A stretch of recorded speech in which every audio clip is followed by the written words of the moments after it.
Welcome to the Courage Barbell Unlimited podcast with your host, legendary powerlifter and strength athlete, Chad Ikes.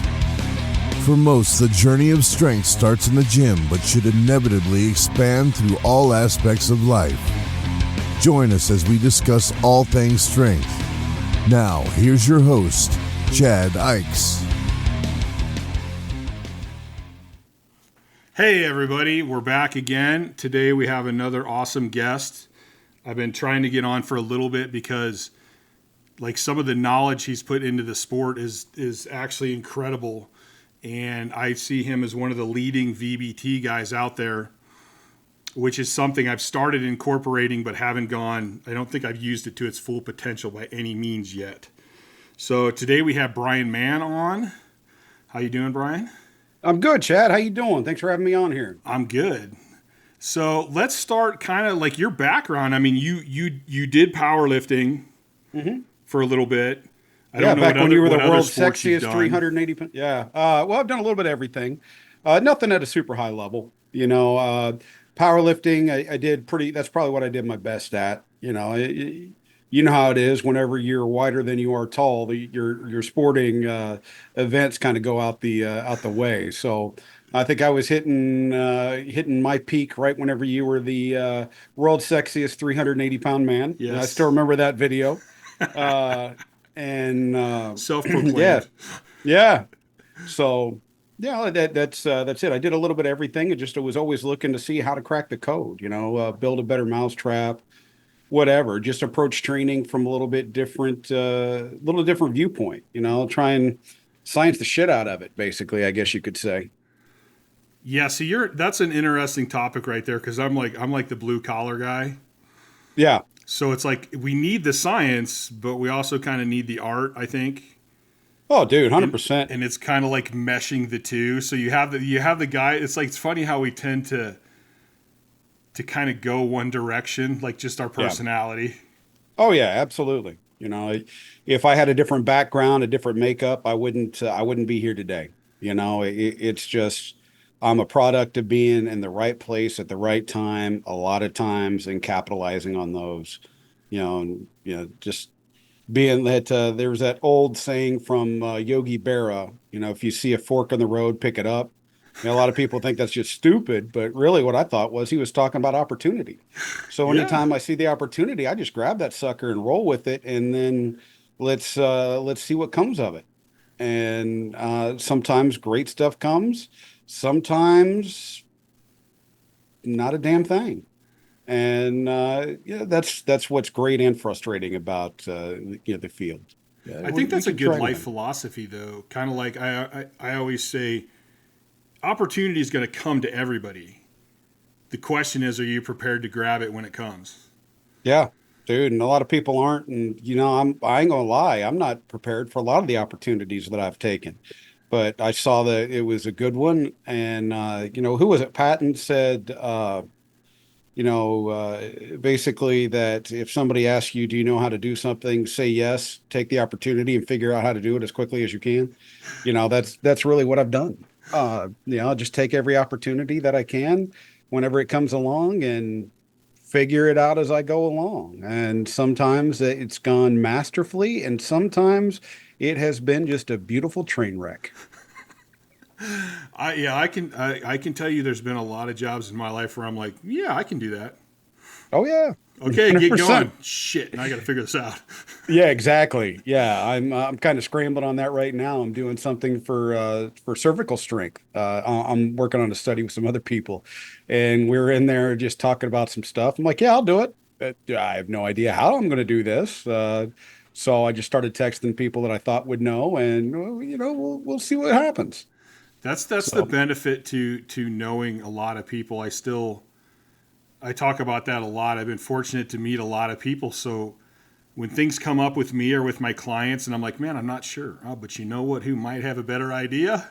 And I'm not afraid to ask people that I look up to hey, can I get your 2 cents on this? Oh, dude, I punt like it's my job. And I've actually got a story that I tell if we've got enough time. Go ahead, shoot it.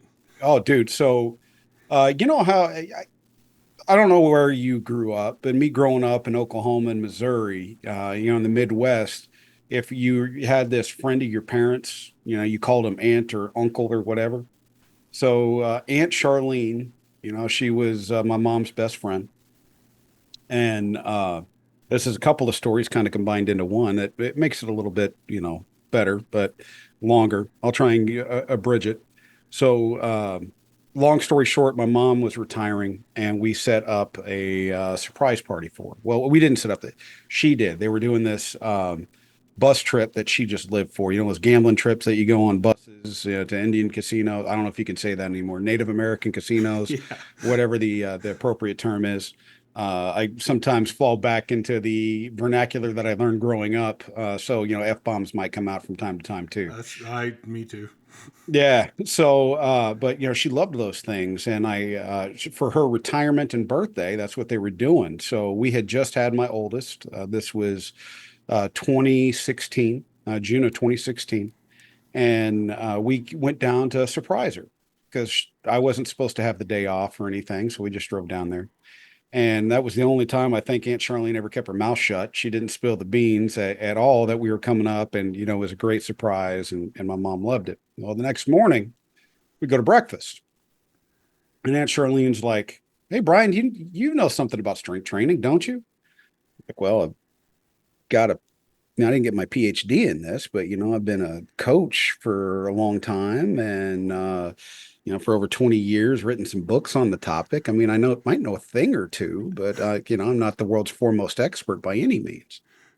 And she goes, "Well, my doctor said that my knee pain, it's been hurting right here." She was pointing down to the pes anserine region.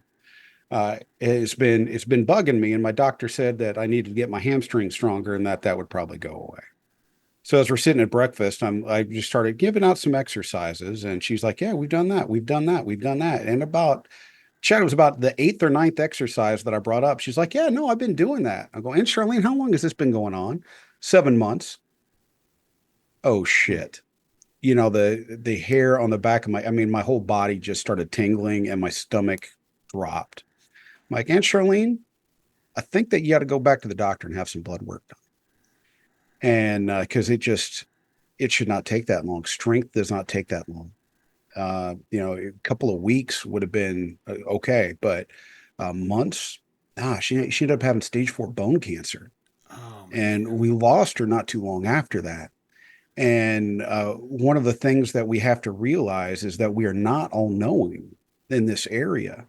And if that guy would have realized, I'm going to be coming very, very negative at this. So, if this person happens to be listening to this podcast, well, one, go fuck yourself. But two, we have to realize that we are not experts, and we do Mhm. not try and put ourselves out there as the expert of everything. Because if this kid would have realized, in month one, okay, something else might be going on here, instead of trying to be the guru, the shaman, and refer out, she would probably still be here. And that's 6 and 7 months. Yeah. There's no excuse for that. So we just have to realize that if you don't know the answer, it is not a sign of weakness to punt. That's a sign of strength to Hmm. realize what you don't know and be adult enough to go and seek out the answer. These people who just like to beat their chests and say, "I'm the smart one, I'm the guru," especially on social media.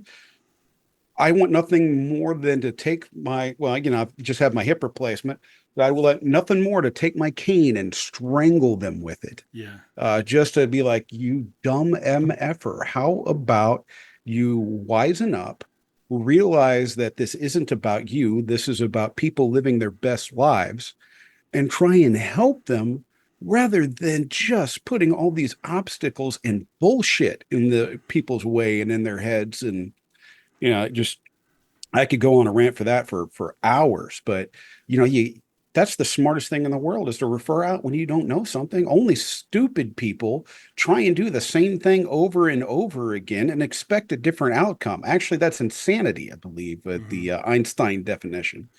So it just, yeah, I can't do it. I've always kind of been that way, especially like powerlifting was my first sport where I really, because there was a lot of my life where it's like I want to do it myself because I want to take credit for the win or the loss. Yeah. And when I got in powerlifting, that was the first one where I really realized, hey, it's okay to admit that I don't have it all and I don't know it all.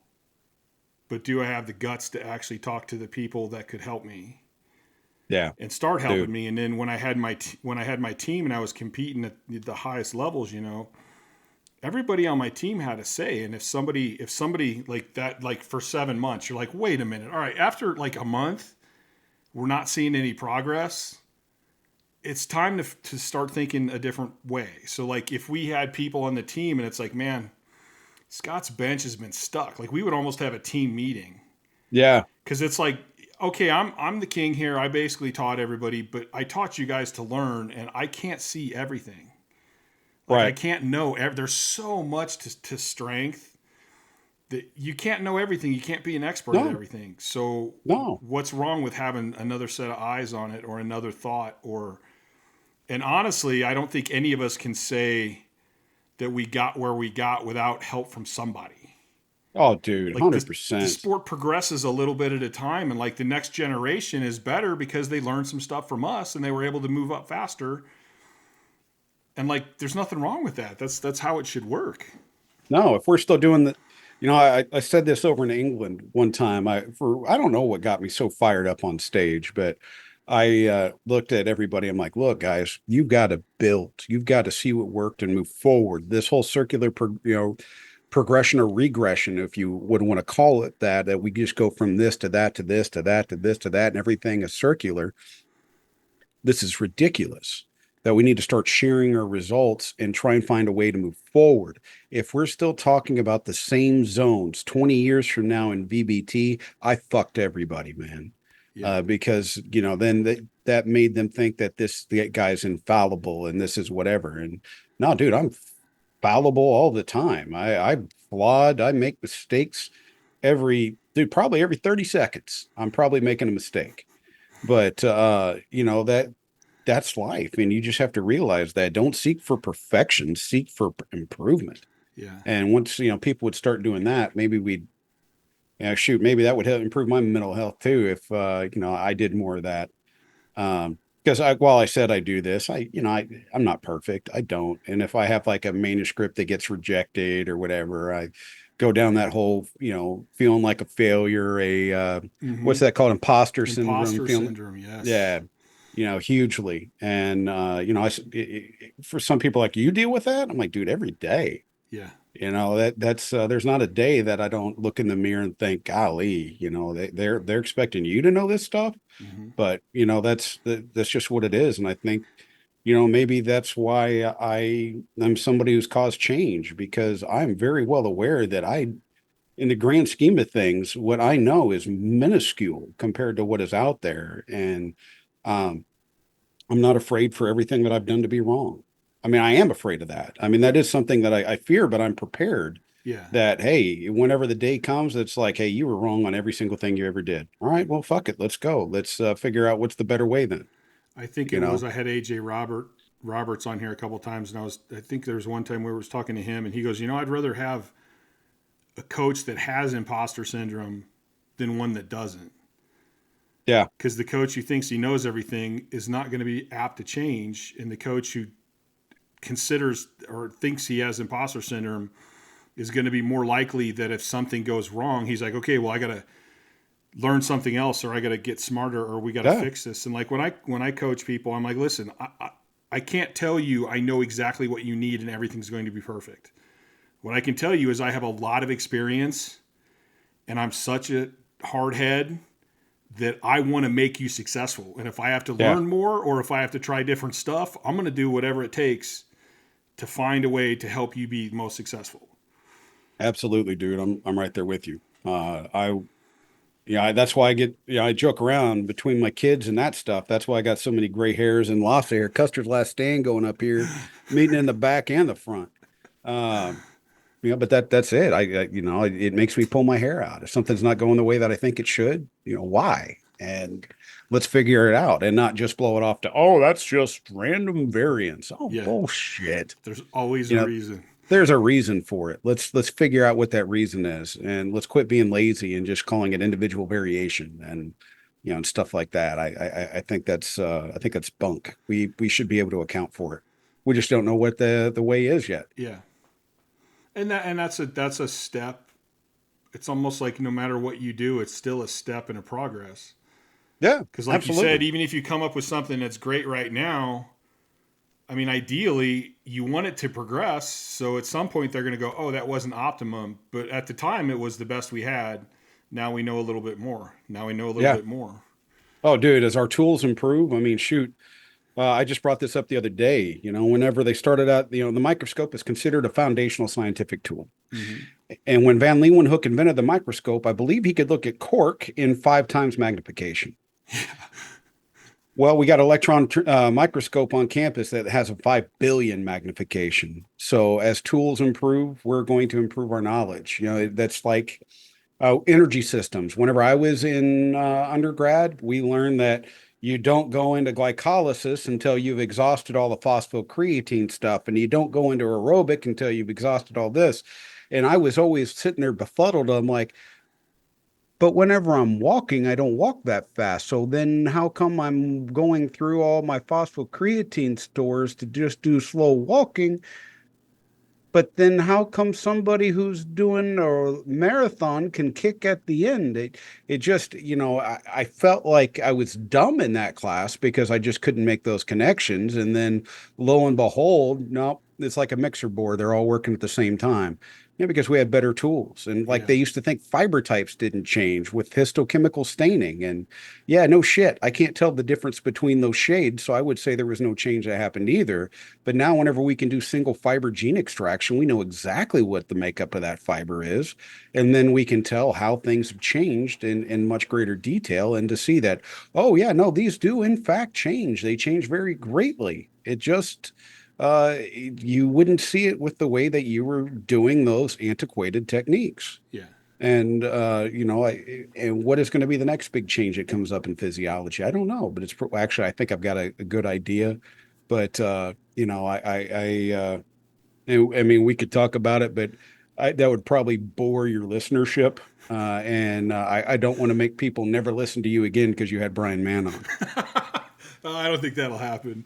It's interesting though, and because I like to take, like, I look at the science and I'm fascinated by the mindset and what we can actually do, and like the even going into the quantum level where stuff happens that we can't even explain yet.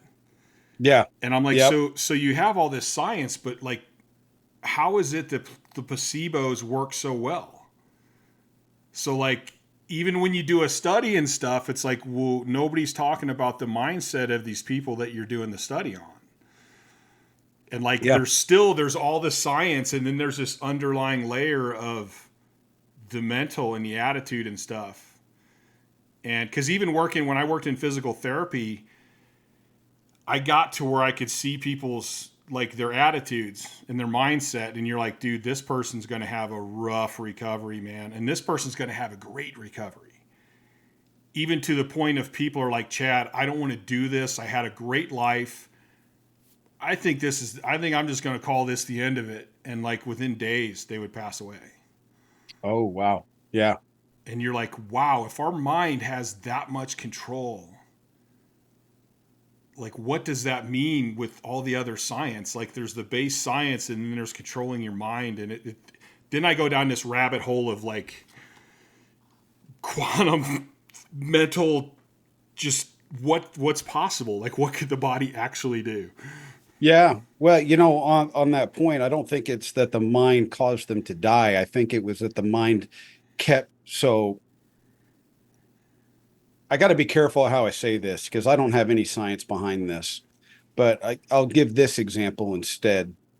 Um, Man, back in March or April, yeah, I've had hip problems for years. I've had multiple hip surgeries. That's what's going to happen whenever, dude, I thought Lou was a god, and Lou made me squat out wide. So I kept squatting out wide no matter how bad it hurt because Louis Simmons told me to, Right. right? So then that led to a lot of hip problems. My left hip got replaced back in 2012, 2013. And I had a scope on the right side a couple years later, and I finally just had the replacement. Well, I was doing great. I would have a lot of good days, a couple of bad days, a lot of good days, a couple of bad days. But those bad days just started adding up to the point where it's like, man, I think that, in another year, I'm going to have a hip replacement. And then I went and saw the doctor and they looked at everything. And then they scheduled the appointment. I'm fine. I'm fine. And I'm just like, oh, dude, I'm going to have surgery here in a few weeks. And then it was like that all of a sudden the hip pain was so unbearable, I couldn't walk or do anything. It was like my brain's like, okay, cool. You don't have to block that stuff out anymore. Right. And you don't have to try and push through this. This is getting fixed. So we're just going to handle it. And I think that the brain took away its masking or whatever it Right. was. And then those things actually, the things that were coming to that person, they're like, I'm not fighting this anymore. I And then think it's that over. actually makes sense. Yeah. So, willing yourself to die, I think, I don't think that happens. I mean, yeah, I'm sure that it does, but in terms of in generalities, I think it's more of that your brain is getting out of the way of pushing as opposed to facilitating the decline. Well, that's kind of how I always thought. I didn't really think about it as the brain is like pushing you to die, but I thought about it as the brain is it's letting you. Yeah, I It's see. I going, always thought okay, of it as the fine. other way. All these things I've been doing to try and help you, I'm just going to kind of back off and let things take their Yeah. course. I think you had it right where I had it wrong. It was where I thought it was like, oh, this person willed themselves to die, and I don't think that anymore. Yeah. But yeah, it definitely. I It's think just you're right on it. interesting the power of the brain. Like I don't think we fully understand how the human or the universe actually works. But like you No. said, it's the science. Maybe we don't understand because the science hasn't evolved yet to where we can actually grasp what's going on. Yeah, I mean, you look at the images from the Webb versus the Hubble telescope. Mm-hmm. And that's just what was that 25 years ago for the Yeah. Hubble, and the Webb is so much better. Well, what's going to happen here in another 25 years, where we're taking clear pictures of wherever the end of the universe might be, not the galaxy. We might be able to Yeah. take pictures of the edge of the universe and to see as it is it actually expanding at this rate that was theorized by, oh my God, was it Stephen Hawking that had that? I have I no think idea it was because I'm Stephen not an Hawking. Yeah. yeah, I'm not an astrophysicist, so I'm a strength researcher, And so then that's like the hadron accelerator where it's like, hey, there's a quirk. There is something smaller than a particle. oh yeah, like out at CERN and everything Yeah. else. Yeah, dude, that's yeah, matter and antimatter and all Mm-hmm. this stuff. It's like, dude, this is next level. It's like, man, did somebody give me a bunch of mushrooms and did somebody dose me and now this is what I'm waking up to? But no, man, that stuff I think it's so super cool and to realize that we don't know what we don't know. Yeah. And which I've noticed is really a thing, especially with I've noticed how Dunning-Kruger really has raised its head since about 2016 with all of my people that that I have known over the years. I'm going to try and be real vague so nobody gets butt hurt. But, that this person who couldn't pass a class in high school is somehow a infectious disease and constitutional law expert. That we just have to realize that Dunning-Kruger's a thing, and it's because you don't know what you don't know, and Yep. that's why you feel like you're an expert because you don't know what can happen. So I think that was one of the things with strength. I remember at one point, I'm like, I'm going to come up with the greatest program ever because I have access to all these people. And it's like, strength it's one of the things I've learned that I love about strength is that I'm never going to be able to solve it. no, I'm going to spend my no, whole life studying and learning, and it's just going to keep going deeper and deeper and deeper. it really is. And then you're going to find out and figure out that, oh, well, it's because of this anatomical variation. That's why what caused this person to do this as opposed to that. And then it just becomes more of you start learning that it's more of a menu than it is a cookie cutter. Yes. Right. So let's take these ingredients, and put it together because these two things will fix that thing over there. These two will fix that. This one will do this. And yeah, it's not the cookie cutter approach that I thought it would work. It's like, oh, you should have to have right progressions. No, man, you don't because you don't understand that everybody's. Dude, if you put everybody's skeleton up next to each other, like, oh, all skeletons look the same. Bullshit. The amount of anatomical variations that occur even just at the hip that explain the variations in squat, stance, and depth are out of this world. Yeah. It's if anybody thinks that they've got it all figured out just based upon femur length, the tibia length, and torso length, which that's great. That explains a lot. How about coxavalga and vera? How about femoral anteversion and retroversion? How about calcaneal deformities and the retroverted calcaneus? How The about depth tibial of your torsion? acetabulum. Yeah, exactly. Yeah, the acetabulum depth. And is it anteverted or retroverted? Hmm. Yeah, all of these things come into play. And It's I, like, I can't dude, help but think that the physiology is the same too. I mean, yeah. yes, everyone digests a certain way, but it seems to me there's going to be little variance for each person. Oh, dude. Like I how they mean, recover, how they sleep, just everything. yeah, the You know, body's a you know the system guy of, that can smoke cigarettes his whole life never gets cancer, and the one person smoked when they were in their 30s and now they have cancer. were you going to West Side in the 90s, late 90s, early 2000s? I never actually trained at Westside. I used to go visit. Oh, yeah. Well, that's all I did was I would go visit for, a week at a time. You remember that they had all-time world record holders that were smoking crack right out in the parking lot before they would come in and train. Mm-hmm. That stuff shouldn't be happening, right? That should It not lead should. to peak performance. But I'll be damned if it didn't make me think, if should I smoke crack? Will my total go up if I do that? Which kind of shows how obsessive I could be, I guess. Well, But I actually do that with my sleep because I'm like, here's Chad preaching. I don't sleep. You guys need to sleep. You guys need to sleep. You guys need to sleep. And then I go, but didn't I squat a world record after being up for like 7 days? Like, yeah, uh-huh. so Yeah. so maybe I should be telling him, don't sleep. Don't sleep. You'll get strong as shit. Yeah, exactly. Yeah, everything else of your health will decline, but by God, you'll be strong. What's more important? Which that also reminds me of something that shows I miss that guy. I miss Lou tremendously. But I remember there was this guy who had I think it was leukemia, and he was on chemo when he was there training Yeah. with us whenever I was there. And Lou said, what's more important, benching 800 pounds or weighing 275? Yeah, because the guy thought if he got lighter, it would help his health. And he looked at him. He's like, so are you asking me, do I want to live or die? And he's like, no, I asked you what you want. Do you want to bench 800 pounds or do you want to weigh 275? Those are your two choices right there. Which one are you going to do? I want to do 275 and live. Well, that's not the choice I would have made, but more power to you.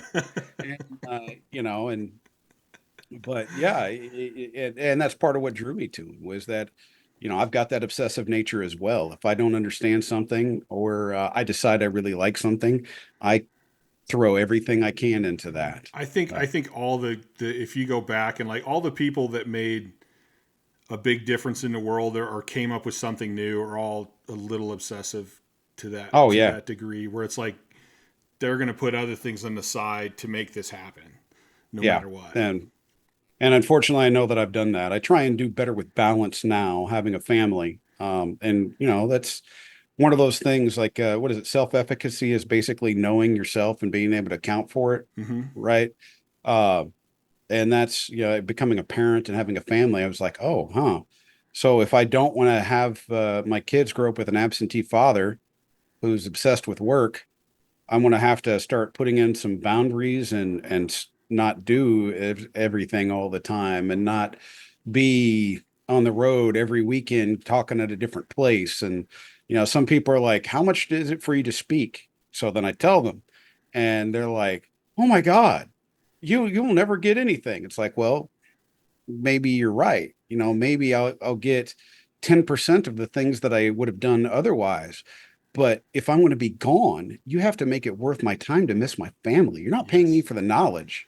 You're paying me to miss losing a tooth or some other milestone Mm-hmm. that could be going on. And that And that that and ain't that your cheap. kids are going to remember forever. Yeah.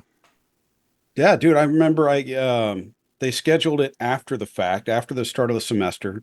My daughter had a show a few weeks ago and I couldn't go because I'd had a speaking engagement that I did, like 8 months prior, and it killed me. Yeah. I felt horrible about it. And I mean, I still did it, but yeah, it's just the priorities and how they change over time. It's like now I see why so I many. think I discuss balance a lot with people because I think a lot of people think either you have balance or you don't. And I'm like, no, it's not about having balance or not. Like nobody has an actual balanced life. No. It's finding the balance that you can live with. And it's Yeah. going to be up and down, but as long as the scale doesn't, and because I always think of it in terms of a like justice scale, Yeah, and if it doesn't fall off the table, you're still doing good. And I look at that's my true. powerlifting career and go, I pushed myself too far and threw myself over the edge. Where if I would have had a little more balance, I probably would have broke the all time total and done way more than what I did. But so I think balance is it's something that changes over time. Like if you're new to the sport, you can flip over the edge, you can go hard on one balance. But as you get better and better and better, and you need more recovery because you can push your body that far, then it's like, hey, you actually need another hobby in your life. You need something to Yeah. keep you out of the gym a little bit.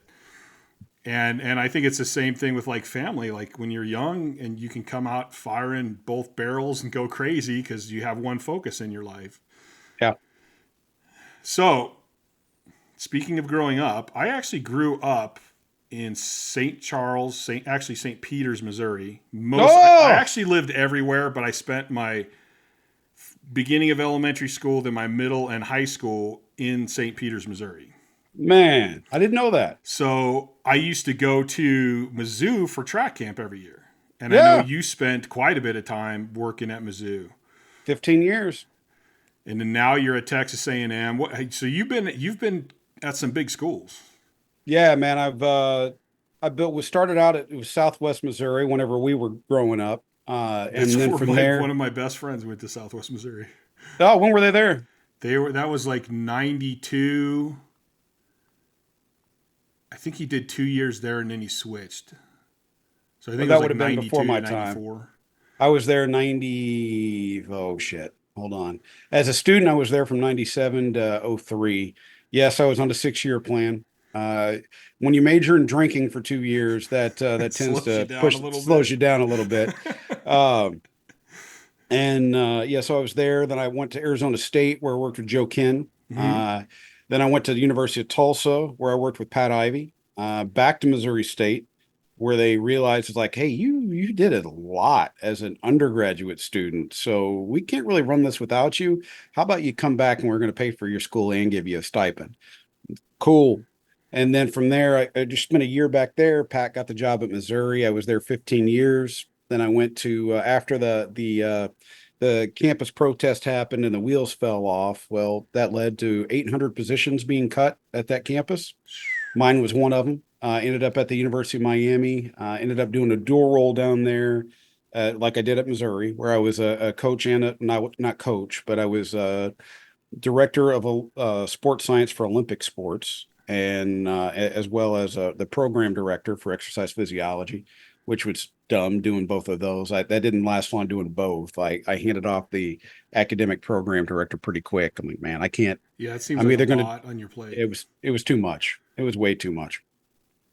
And then I happened to they invited me out to give a lecture here at Texas A&M. And I made the comment, it's like, man, this is an hour and 40 minutes from my sister's door. This is 2 hours from my cousin's door, an hour and 15 minutes from my college roommate, who I was, super close to. It's like, man, this is a great location. They said, well, if you want to make it permanent, we can do that. And I, just shot off at the mouth, thinking that they were full of shit or whatever. And well, here I am in College Station. So, we're starting year two. So where did I mean? I think you're known. I actually have I don't the fourth edition of your book here. Ah, When did you start like seeing? Because I've always been fascinated with the auto regulation part of training, hmm and VBT. I haven't mastered it, but it still seems like one of the best ways to control that. But I mean, velocity-based training has a bunch of facets that I think are fascinating. So when did that come into your view, and when did you start going, hey, this is something that I really need to look into and start working on? Man, I think it's an interesting story. Other people will probably go to sleep. But back in, like I said, started in about 98, working with Coach Perry, Rick Perry, who's now up at, what's the big school in Chicago? It's Northwestern. He's at Northwestern now. Been with the Chicago Bears, been at Notre Dame. He went on to a lot of big places. Well, he had all these translated Soviet texts, but they were the old Sport Ivany Press type. And hopefully Bud Schernigan never hears this, because I was reading photocopies of photocopies of photocopied versions. I mean, the original intellectual piracy, right? Mm-hmm. And I started seeing all this MS and MS superscript -1. And I'm like, what could that be? And then we happened to go to Westside for the first time that I ever had gone there. And we also visited Buddy Morris and Tom Oslinski with the Browns on that same trip. Every spring break and every break that we had, we were in other people's weight rooms, training and learning to grow and things like that. And Lou had just gotten in. I don't even think the article had come out yet, but he had just had the first Tendo in the United States sitting there. And when I saw that MS superscript -1, I'm like, and it was back in English and metric back then, and it didn't have force, but it did have power. And it was just, that's where it started. I'm like, I know what to do with this. And then,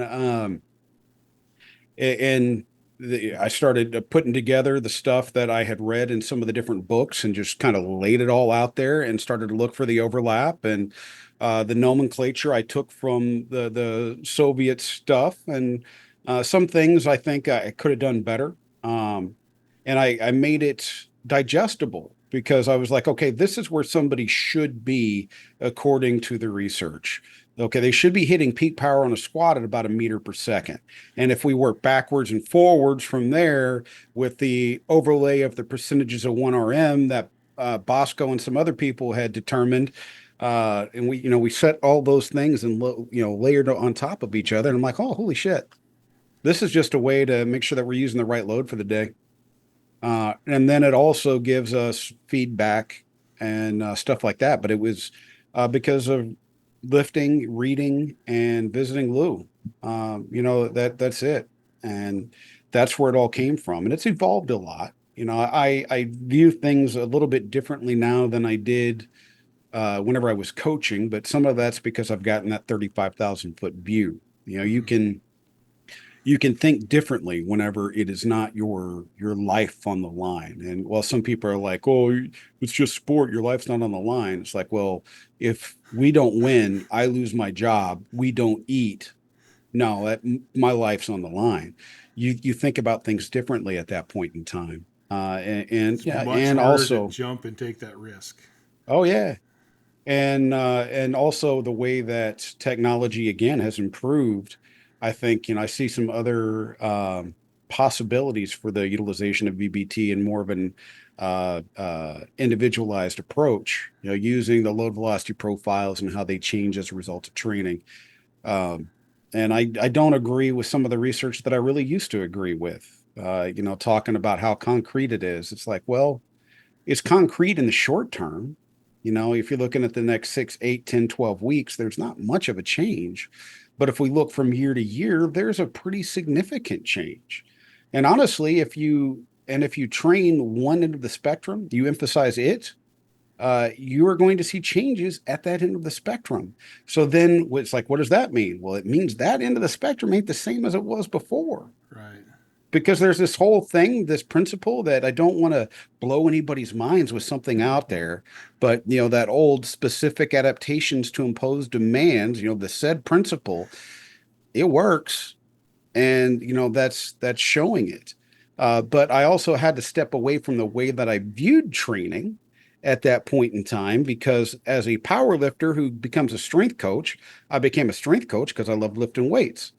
And I loved lifting weights and I love competing in powerlifting. So then what's the most important thing? Strength.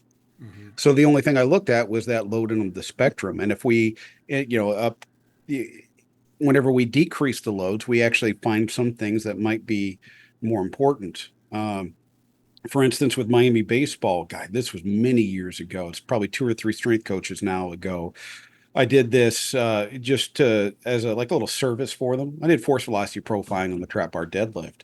And whenever I was going through to clean up the data, I noticed that there was these 4 people that at the velocity end of the spectrum, they were way up at the top, way away from everybody. There was a huge gap. And so I'm getting ready to go and delete those. And I'm like, wait a second, I know that name. I know that name. I know that name. I know that name. And it's like, well, you should know it because you're there at the university. Well, I'm there as a professor. Right. And I'm brand new to this campus. I don't know who these guys are because I don't give a shit. Yeah. I'm not financially invested into these people. So of course I didn't know, but those 4 people, they were all Americans. So that from the previous they're the year. top echelon of athletes. And they all varied at the velocity end of the spectrum, and the unloaded and the 10% loads. They didn't vary at anything else whenever it started getting heavier and stronger. So then it made me think, strength may be king, but not all sports are a monarchy. And that the speed end matters tremendously towards those results. And then we applied some of those same principles and applied that with Parkinson's. And there's an article that just came out with, I recruited him hard. He was like, I want to be a strength coach. I want to be a strength coach. I'm like, dude, you're too fucking smart to be a strength coach. Come over here. And he just published, and I'm on the publication where, showing how we can change people with Parkinson's to be able to alleviate, to be able to make them move faster and make them to be able to move better, because bradykinesia, slow movement, this is a sign of Parkinson's. Not a sign. I mean, that is Parkinson's. That's one of the side effects of it, impacts of it. Pretty fascinating. Yeah, it just came out in Journal of Strength and Conditioning Research. You can probably get it in they used to call it publish ahead of print. I don't know what they call it now. I used to work with some Parkinson's patients back in like the early 90s when I was doing physical therapy. Yeah. Yeah. So, you make them move fast. It wasn't, if you make them move strong, you just get them stronger, doesn't improve their movement speed. Right. But we should prove that you absolutely can do that by just giving. Here's what's this is. I love this kind of shit because my brain's going crazy right now.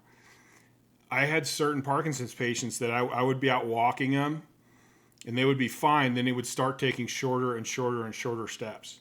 And eventually freezing. They would stop. Yep. And what I learned to do is I would give them a little push. And now it kind of makes sense. But I'd give them a little push. And they would always be able to get that first step, and then they could go again. And so that's almost like when I pushed them forward, they had to speed that step up. So I don't know if that's related to it, but it just popped into my head like, wow, that's kind of fascinating. Yeah. What I think probably happened there is you broke. So a lot of it, I think, is so I did a little Parkinson studying while I was down there with Joe Signorelli just to understand it more. And it has to do with, was it the basal ganglia and the cerebellum and how they interact, that, that feed back, feed forward mechanism whenever you're doing those cyclical movements. Well, most of the time it's from the start, but I get, you could have some unanticipated feedback that just short circuits the system. And then if you give them a push, that's not a conscious action, that's a reaction. So you might be able to just break that cycle. Right. I think that'll probably be part of it, but but just always getting towards that speed end of the spectrum, that it's like, well, if you want to get fast, what do? You train fast. Yeah. So let's do that. And, I'm looking at some other things with aging too, and hopefully potentially Parkinson's afterwards, where I don't think that with weights, I don't think we can move fast enough. Right. And also I have to realize that, hey, it's not the contractile components that are doing this. You watch an old person and a young person go up the stairs. How's a young person go up the stairs? They sprint up. They bounce. Yeah. They're bouncing up. They're using stored elastic energy. The old person, their tissues become more brittle. So then, they lose that elastic ability, so they don't bounce. And it's more strenuous for them to go up. So I'm looking at, and there's some stuff that's already out there, but it's arrogant of me to say this, but I learned plyometrics from Natalia Verkoshansky. I did plyometrics with elite athletes. I think I've got a better handle on plyometrics than some of the researchers did who went and implemented these things with older people. Now, they saw some good results, but I think it could be so much better if we actually apply the way that we would train and progress the athletes, scale that back to the aging and Parkinson's population. And I think I'm probably I make a habit of saying what I'm going to do, so that actually holds my feet to the fire because people are going to be like, "When are you doing this?" So I'm thinking it's going to be about I've got probably 2 more years until I get all the programs accredited here for what my job is. And then I'm going to try and get some grants to start studying this plyometric idea. And we'll use a sledge device and some other ways to reduce body weight because obviously you, if you can't pick up a 5 pound dumbbell, you're not going to be able to go and do depth jumps or Yeah. something along those lines, right? So we've got to scale it so that it's safe. And I've got some ideas of how to do that. And then, let it rip and go from there. Because, if we're saying that if we're saying that the connective tissue is the one that's the most important, how come we're only training the contractile tissue and not the connective tissue? So let's do plyometrics. That's training the connective tissue.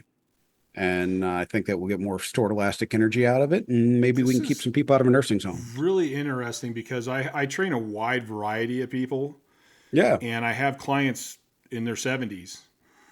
And I've trained them pretty much. I'm like, listen, you're going to get your ass on the floor. You're going to learn how to get up. Like, we're going to squat. We're going to deadlift. So I'm training them like power lifters, but I never thought about training their speed. And I never thought about plyometrics. So I'm already thinking, dude, I'm going to drop their weight and put them on a velocity meter and start going, I need you to hit 7. So go get that. So there's 2 articles. Caleb Calloway, oh shit. How do you spell Caleb's last name? I'm sorry. I got to go to social media to be able to give you the appropriate reference. Caleb, Callaway is Callaway. We did a couple articles together, and those would both be impactful because we're actually applying VBT towards aging and towards Parkinson's. And you can see, protocols that we used and go from there. Now, I'm not saying that they're best protocols in the world. This is a starting point. No, So, but it's just an interesting thought yeah, it's one of these ones where I go, damn, that's dumb. Why didn't I think of that? dude, man, you want to hear the worst one?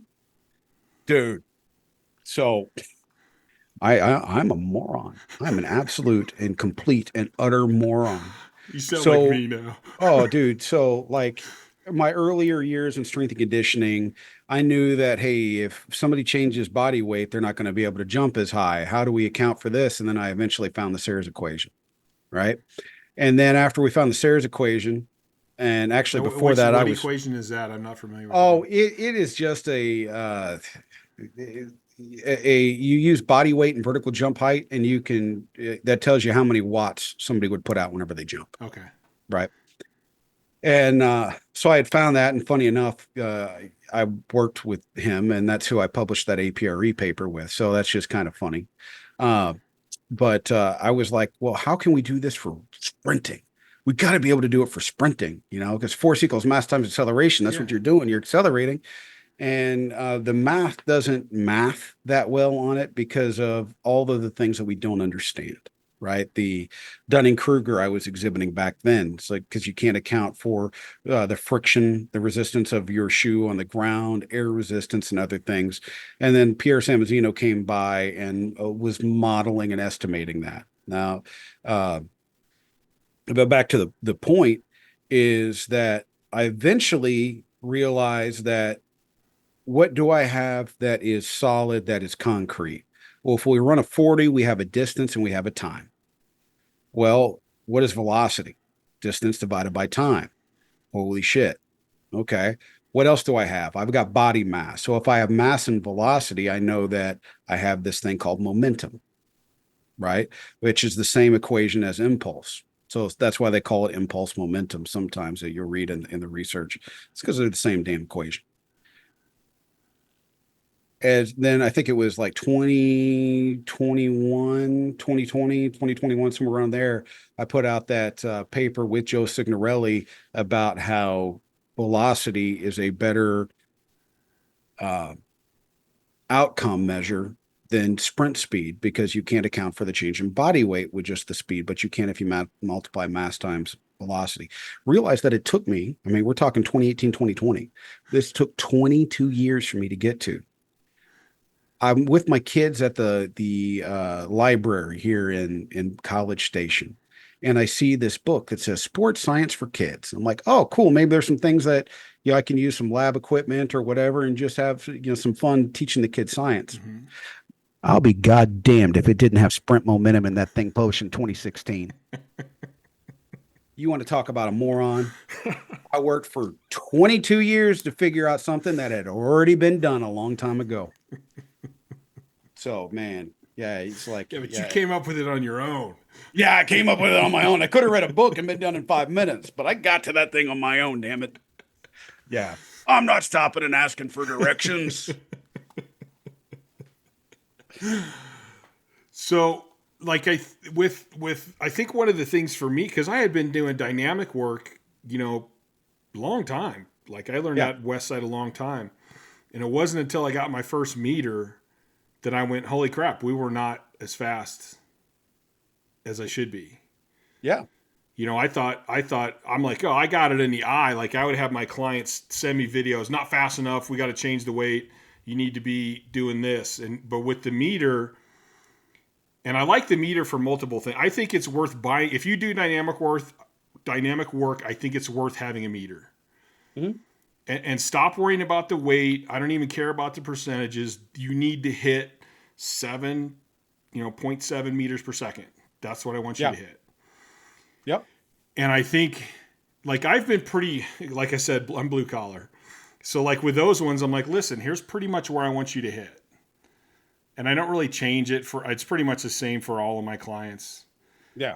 And I think with if I had a shot putter, which I don't have one right now, I might try to up that. Would that be a good, like, because a shot putter's got to be more explosive than a power lifter.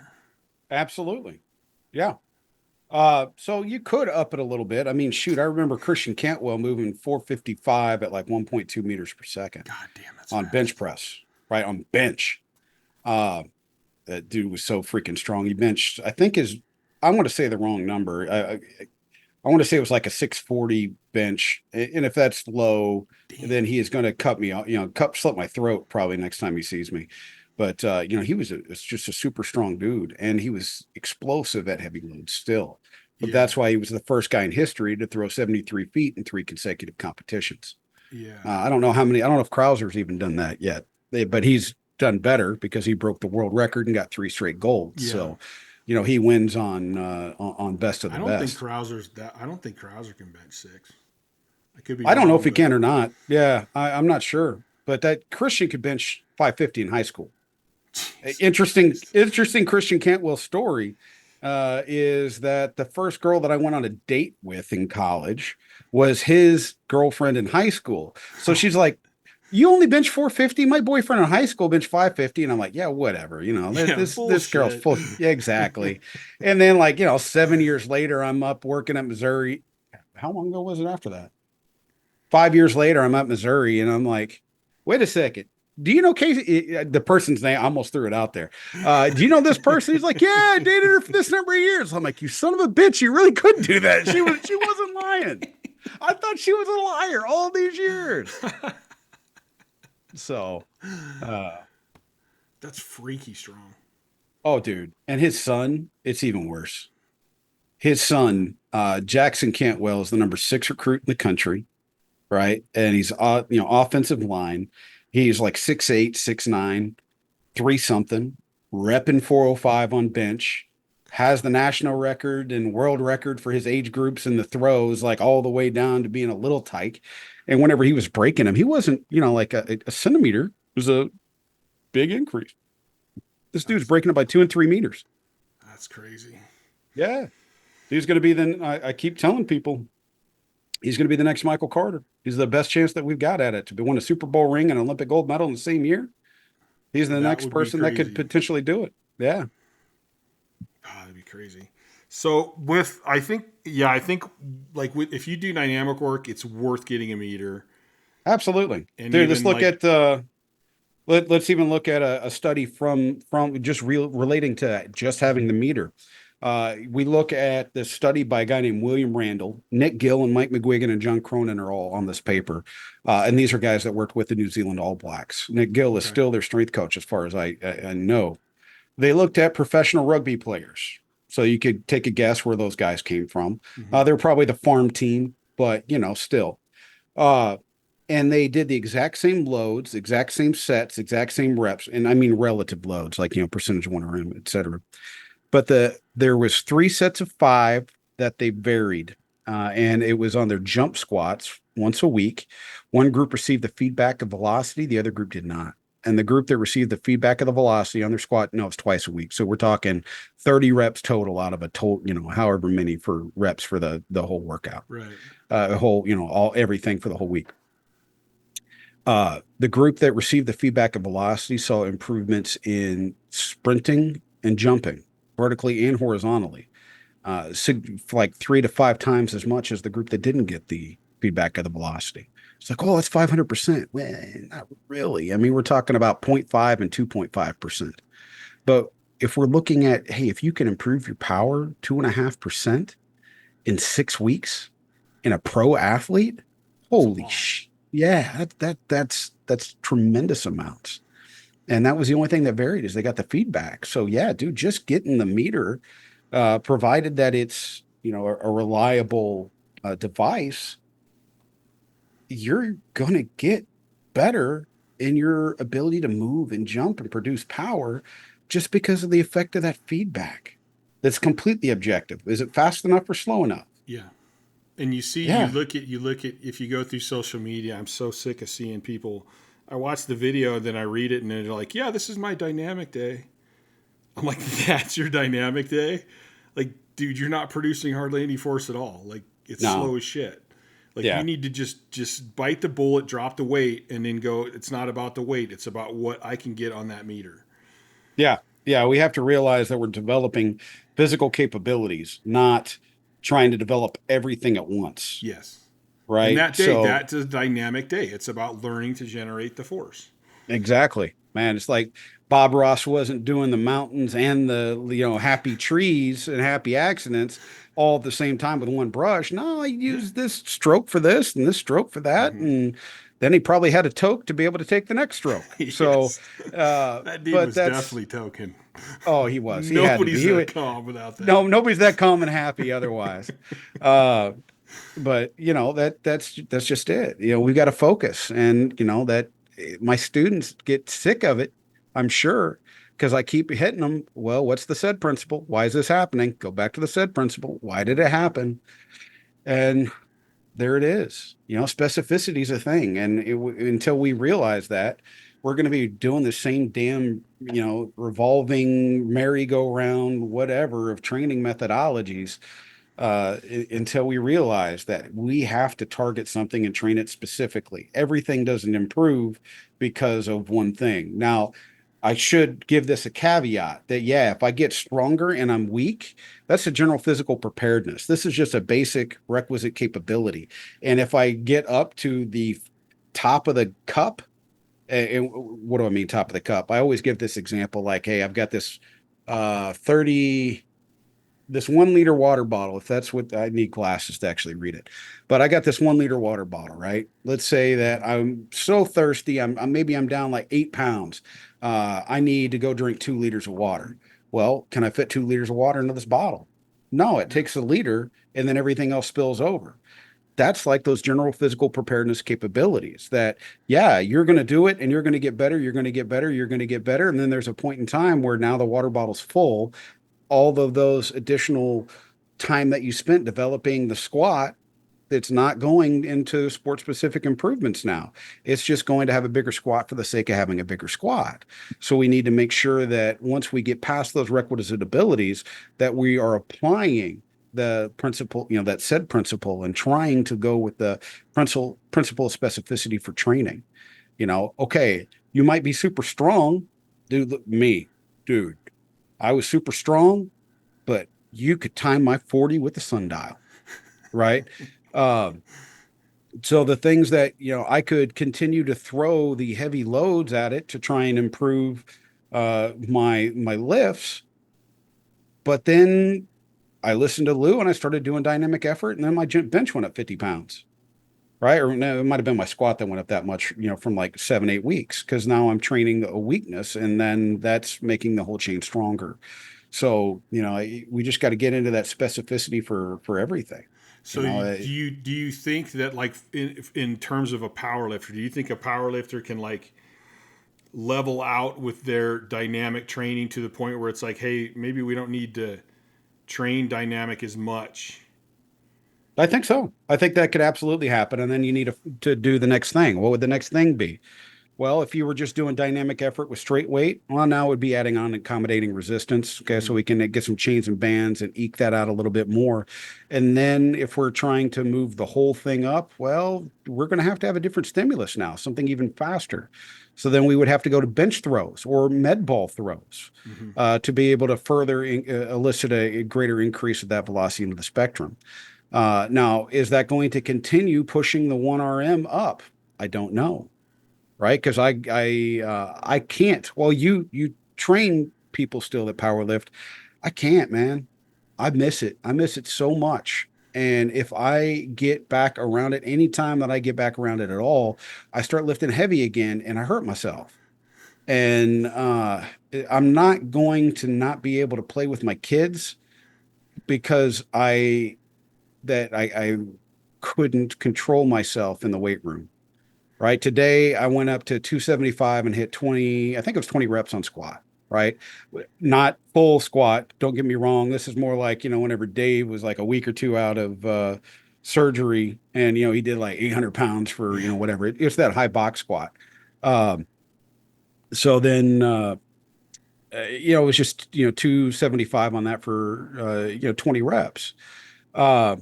Fuck, where was I going with that? I'm sorry. I just got the text from the wife. She's like, hey, are you coming home at any point here? But golly, where was I going with that? I don't remember. You were kind of talking about like you can't go in and do it without going. Like, oh yeah, because I'm gonna regulating it. Yeah. So I'm like, I was 20. That was easy, and I wasn't even breathing that hard. And I'm like, maybe I should just go 3 plates or 4 plates. Nah, I better not.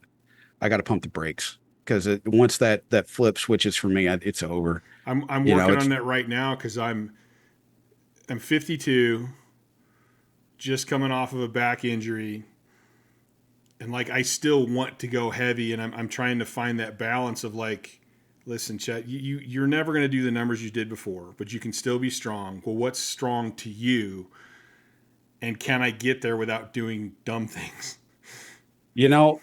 Here's what I've figured out that I've got a limit. I'm putting a governor on it. There was some Joe Rogan thing that said only 0.2 people or whatever it was, can squat 405. I'm like, okay, great. I look at Bo and then another guy, Nate, that's a buddy of mine here. He's Green Beret battalion. I don't know if it's battalion, whatever. He was the leader of his unit, right? I was like, hey, you guys, you see more than 4 plates going anything? Choke me out immediately, please. And they're like, with gusto. So at least, I've got a couple of people to keep me honest that if I do something stupid, that I'm going to be waking up on the floor. Because, well, Bo is at the UFC. His jiu-jitsu is amazing. And Nate is about the baddest dude I've ever met. So I'm dead.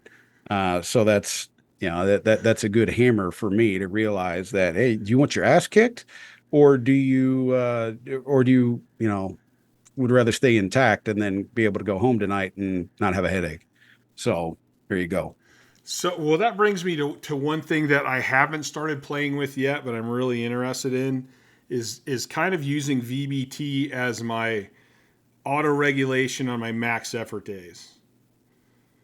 Yeah. If I could absolutely. If I could figure out like where do I, what I would have to do the figure out my speed at my 1 rep max and be able to go, listen, I can go as heavy as I can go, But if it gets slower than say 0.2, I'm done. That's it. That's the day. Yep. Yeah, you got it, man. And, That's it. That's how you do it. and that's going to definitely be a tough one for me because I'm the old meathead and I'm looking at the weight on the bar. When I got to go, the weight on the bar doesn't matter. You can't do that speed. You're done. That's it. Yeah. And that's hard for everybody to figure out. Now, dude, if we're talking max effort days, that would probably be the day for me to do BBT. You know, it's like, why would you do that then instead of dynamic effort? Well, it's because of my joints, right? You know, I don't have my own hips. I've had a tricep reattached. I've had shoulder surgery. I've torn both pecs before. I mean, dude, I don't need to move stuff fast, but what I could do is look at things like velocity loss to know how much volume should I be doing. Well, if I just look at a percentage of velocity loss, that has me where I'm at for the day. So all I know is go. Yeah. That's all I know. And I'm going to go until I get dizzy, I throw up, I pass out. You know, I'm going to be doing it like that. Yeah. And if you tell me to go get 2 reps in reserve, my ass. I don't understand this. If it takes don't. me 10 minutes, I'm going to go, could have done 3 more. Yeah.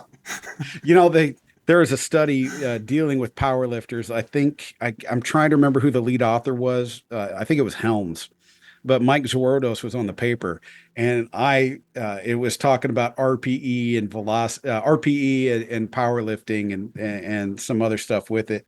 And I can't remember if I emailed him or if I talked to him at a conference, but I'm like, hey, Mike, you didn't get a single power lifter that gave you a 10 on that, did you? Because you know that it's either smoke show or misgrooved it. There is no, that was heavy.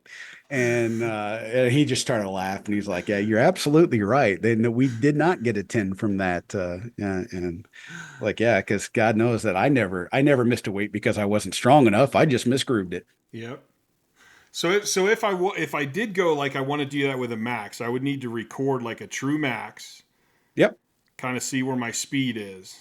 Mm-hmm. And then like on my max effort day, it'd be like, okay, you know, that speed is your max. Cause everybody thinks like I'm an 800 pound squatter. No, if you did an 800 pounds in that meet, you peaked for that meet and you took time off. So you're an 800 pound squatter that day. You're not an 800 pound squatter every single day.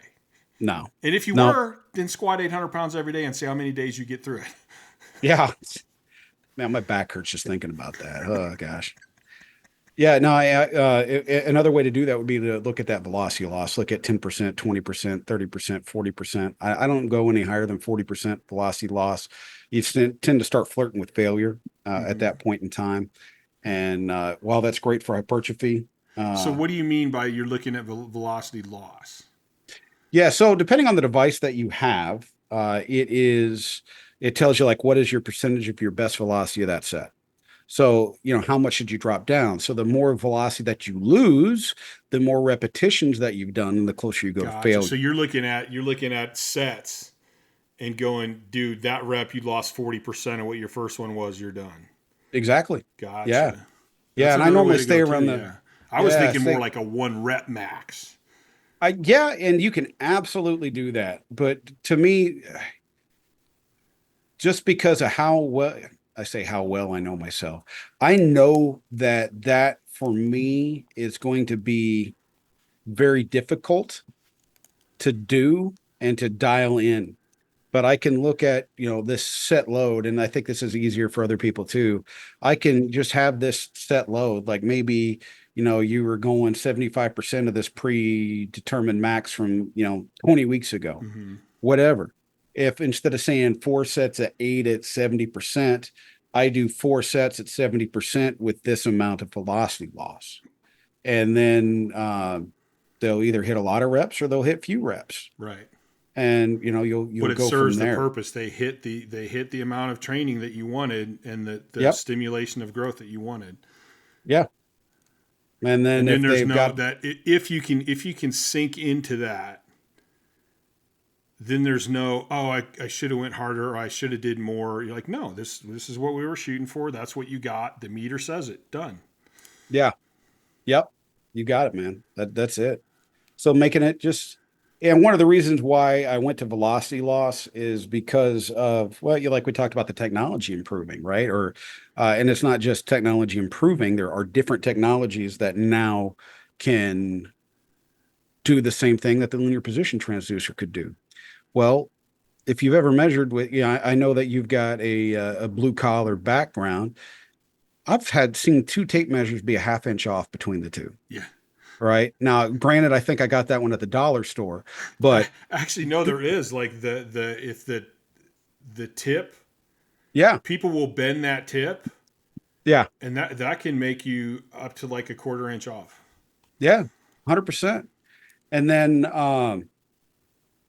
just like that, if I use an accelerometer instead of a linear position transducer or a camera based unit, Mm-hmm. or something, a light based unit, laser based unit, they all measure differently. So then they give Yes. different velocities.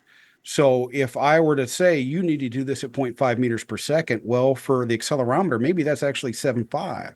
And maybe for this camera unit, it's actually 0.4. But if we give it the velocity loss, well, it should be really reliable. If they use decent components, then if we use velocity loss, we don't have to worry about the lack of precision between the units, the lack of agreement between the units.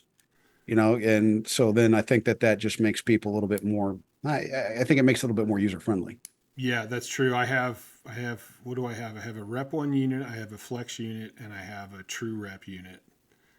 Now I don't know True Rep, but And I they're think that actually True Rep is through the phone, yeah, and the little like green button that it reads. So that one's like the camera unit, and the yep, Flex unit is based off of the reflection of the pad. yeah, that's the laser and light that I was talking Yeah, about. and then the Rep 1 is like a tethered unit. Yeah, And I I bet swear they're all a little bit different. yeah, I bet the Flex and the Rep 1 will probably be fairly close. Yeah. And then the camera based system, and it's just because of the way that they measure, Yeah. right? And I bet that let's see, if you've got them doing the squat and you looked at mean and peak, that the mean velocity wouldn't be horrible, but if you switched it over to the peak velocity, looking at those, that camera based system would be way off. Because of where it catches the peak and where peak occurs at, and all these other Right. things that I never would have thought of that you would have to have appropriately, to measure the technologies the same, and you just can't do it. Right. Yeah, people say you could scale it, No, man, because it's going to be different at different loads. So I don't know if you can scale it. You just have to realize it's different, Yeah. and that's and that's important in and of itself. Yeah, it's still an interesting technology, and as far I've seen all the auto regulation. There's so many different theories out there, and velocity is still the only one that to me made sense, and like it could be consistent if you do it right. Yeah, dude, 100%. And that's not saying that's the only one, but there'll be things that come and go too that could change the game in the future. What's the next thing going to be? I don't know. We'll figure it out whenever it happens. And I know because I want to have Travis Mash on at some point too, and I know Mhm. he's training a lot more Olympic people. It seems like right now, but Yeah, I mean he's got some strong kids, man. yeah. Ryan Grimsland just missed Paris. I don't know by how much. And I never found out what happened to the trials. yeah, But yeah, dude, he's got some strong ones and I down think there. he's using velocity quite a bit in everybody's Yeah, training right now. that's yeah. At least what I've seen on social media. Yeah. It's interesting. Interesting. I think there's more to it. I'm gonna start playing around with it. I may even start my older clients on just like some dynamic work. I think that it could be Like beneficial. I don't even care if we drop down to the bar, but have them actually start generating some force and some speed. And if you now I'll say that off camera. Just have to remind me about the old people thing, Okay. because I don't want to say something and then if somebody could do it and they don't do it appropriately, Yeah. and then somebody gets hurt and my ass gets sued. I don't want that to happen. Yeah. I know you got a sick kid at home, so we'll go ahead and wrap this up. Man, you're definitely. I would love to have you on again. I think there's a Anytime. bunch of routes me and you could talk about and have some great conversations. Yeah, let's go. Because I'm fascinated with. I think most of my lifters are probably power lifters, but I think there's the athletic side too. And I really think power lifters tend to get so far into powerlifting that they start losing athleticism, and I think that affects their performance. Oh, dude, absolutely. I was I prime example of that. Yeah. I went the search for 1RM, the quest for 1RM. I gave up a lot of things for health. Yeah. I'll tell you that much. And I'm sure that at 380, you probably did as well. Oh, and, yeah. I mean, I'm working on an article right now called The Anti-Athlete, because like powerlifters, like, I'm not an athlete. It's like, no, but you should be. Yeah. I'm like, football players train for football, but they lift to help their strength. Well, we're strength athletes and we lift as competition. Maybe we should be looking at all these other athletes and going, hey, maybe I need to be doing some athletic movements like they strength train. Yeah. And then maybe we'd be able to get squat depth. Yeah. Get squat depth and be able to turn. Like, I can't move my head. Yeah. Well, I got feet and I got a chair that spins now, so I can do that. Bryan, thank you so much for being on. I definitely like to look at your schedule and see when we can do something again too. Yeah.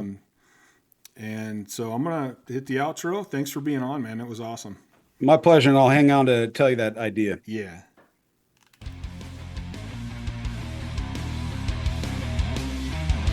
Thanks for listening to the Courage Barbell Unlimited podcast. For more information, please visit CourageBarbell.com. Until next time.